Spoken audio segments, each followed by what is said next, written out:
Yun yung nakalagay sa answer niya at hindi para sa akin na komentaryohan yun dahil korte, impeachment court na, ang dapat tumugon doon kung sakasakali. Tulad ng sinabi ko, matapos i-file ang impeachment noong February 5, na ito yung magaganap.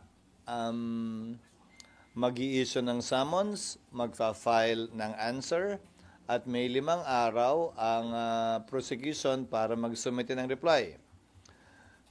June 10, nag-issue ng summons ang Senado bilang isang impeachment court. June 23, last day, nag-submit ng answer ad cautelam ang ating ikalawang Pangulo. At mula June 23, 24, 25, 26, 27, 28, Sabado yon. So meron hanggang Lunes ng tanghali ang Kamara para magsumite ng kanilang reply kung nanaisin nila. Magsumite ng reply, hindi mandatory, doon sa answer ad cautelam ni VP Sara Duterte.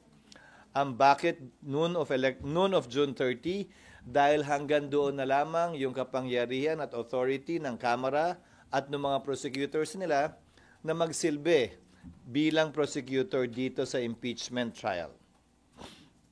Sir, sabi ni BP Sara, hindi siya pwede i-compel na sumagot dun sa mga allegations o kaso na kapaloob sa articles of impeachment considering na yung Senate Impeachment Court ibinalik sa Kamara yung articles of impeachment. Yun yung nakalagay sa answer niya at hindi para sa akin na komentaryohan yun dahil korte, impeachment court na, ang dapat tumugon doon kung sakasakali. Hindi para sa akin na husgahan yon o bigyan ng kulay yon. Tinatanggap namin yung kanyang sagot at yung posisyon niya. At dahil doon, meron siyang motion to dismiss na noong una, parang binatikuso ng tagapagsalita ng Kamara ang Senate Impeachment Court spokesperson dahil parang telegraphing or coaching the BP dahil nabanggit niya na yun ang pwedeng ang i-file ng Vice Presidente. Ulitin ko, hindi para sa akin na komentaryohan ang sagot ng Vice President. Tatanggapin namin yun bilang sagot niya doon sa summons na inisyo ng impeachment court. At hindi para sa aming komentaryohan yun na tama yun o mali yun. Sir,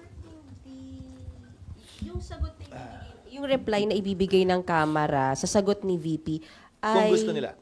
Pwedeng hindi? Pati naman yung answer, pwedeng hindi eh. What happens if hindi magbigay? Sa court na lang po sila magpapaliwanag? What happens kung hindi magbigay ng reply? Opo. Wala silang sagot doon sa sinabi ni VP Sara.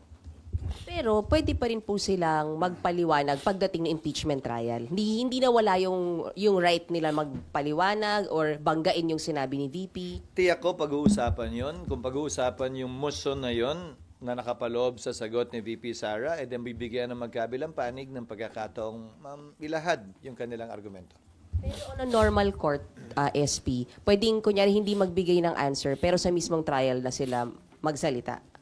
Pwede, hindi siya deemed or considered waived unless under exceptional circumstances hindi siya papayagan ng korte for being dilatory. Pero sa palagay ko, walang ganun dito.